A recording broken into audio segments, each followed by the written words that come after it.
Alright, so Max is here right now speaking for the Court of Consciousness system. One of the things that I think the system has realized recently is that just because something might solidly work a certain way for us in our own practice, in our own craft, in the gnosis that we have gained as a plural magician or magicians, depending how we look at it, just because something might work some way for us doesn't necessarily mean it works that way for other people. And I think that one of the ways that we're recognizing this is recognizing that things that might be solidly true for us in our approach to theistic Satanism and our sorcery and witchcraft might not be that way for other people, and trying to to have humility in that and to acknowledge that there's nothing wrong with that. It just means that things work in different ways for different people and different truths can co-occur. And I think that's fine, but it's something that I'm just noticing more recently. It's more apparent to me. It's more noticeable lately. One example of this is, for me, when I do the lesser banishing ritual, the pentagram, I don't use the names of God in that anymore. I use the names of my DID headmates and personal spirits. I do use one of my gods when I do it, but I don't actually use the terms that it tells you to use in that ritual. I use, instead of using God's power for that ritual, since I don't really believe in that God, I use my power for that ritual, and I use my spirit or spirits for that ritual. And it works very, very well when I do this, and I've done this for a long time. And actually, the last time that I used some of the angel names it tells you to use for that ritual, one of those angels actually told me, hey, I don't want you to use my name in this because you don't work with me. And I thought that was reasonable, so I'm like, okay, I will not from this point on use any of these names because I don't work with these people. I think that makes sense. I just use the names of my own spirit for that ritual, and it works just the same. But there's another person I know who uses the exact same ritual because they were struggling with someone, and I said to try the ritual. And they were doing that ritual exactly by the books, not like phoning in their own stuff how I was doing. And they were using that ritual consistently, and it was not helping them. It was not effective for them. And this is something that I had to realize, just because that works for me and is highly effective for me, even if I'm using it in a different way, doesn't mean that ritual is going to be effective for someone else. And I had to realize that, and it confused me. Another example of things working one way for me and not working that way for maybe another magician is that, and it could be somewhat because I am a DID system, because I am plural. I am not a single mind body. I am multiple minds and our body. But for me, as a theistic Satanist, I am not personally able to see Satan as one person.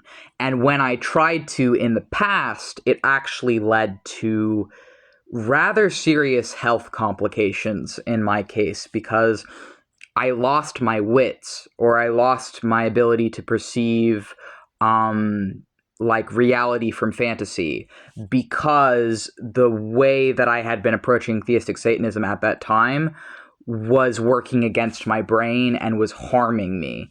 Whereas now that I view Satan in a more plural lens and I see it as Satan's plural, that for me, and I'm not sure exactly why, but for me that works. For me, using the specific names, seeing them as specific people and interconnected people, but not viewing it as just like one guy or some guy, for me personally, is how I need to view it, actually, for it to work with my brain and for me to be safe while I'm engaging with these forces.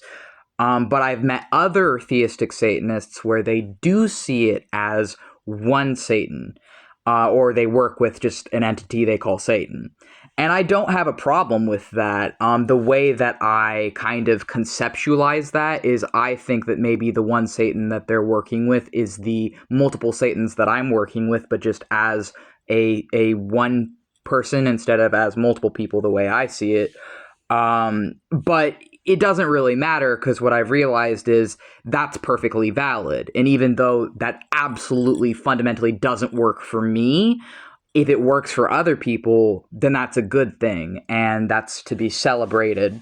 And I want to make sure that I am celebrating spiritual differences instead of condemning them. And I think that this is something that I definitely need to work on, because sometimes I think with personal gnosis, definitely not just me, but magicians generally and occultists generally, I think sometimes can get a little bit headstrong, and I'm definitely an extremely stubborn person.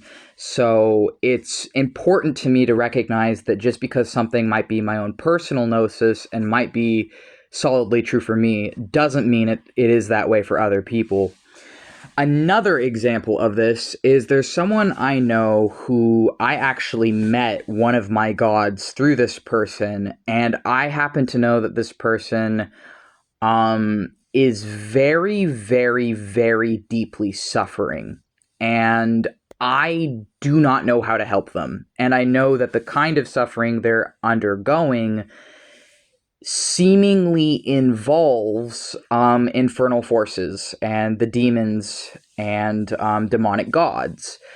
And I can't understand, I don't understand why it seems that these forces are so severely negatively impacting their life when this person has a kind heart, a good spirit as far as I can tell, and is not doing anything to negatively provoke these entities. Like, they are genuinely just trying to learn, and they want to be on this path. They want to do demonolatry, and it just seems like they're getting really screwed over.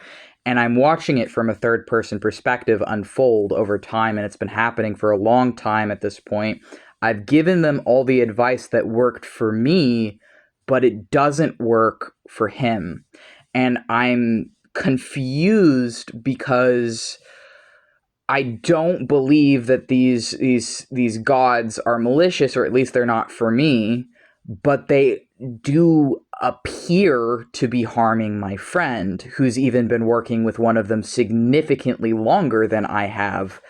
And I try and think back to when I went through something kind of similar with my god Samael, where there was a time where actually I had a sort of antagonistical relationship with him. I actually broke up with him twice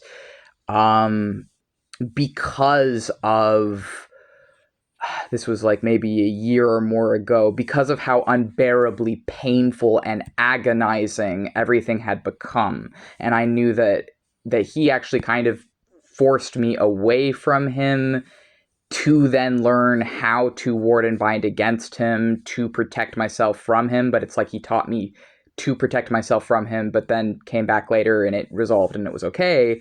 But essentially there was something wrong with the energies, and it was devastating to my health, my mental health and my physical health.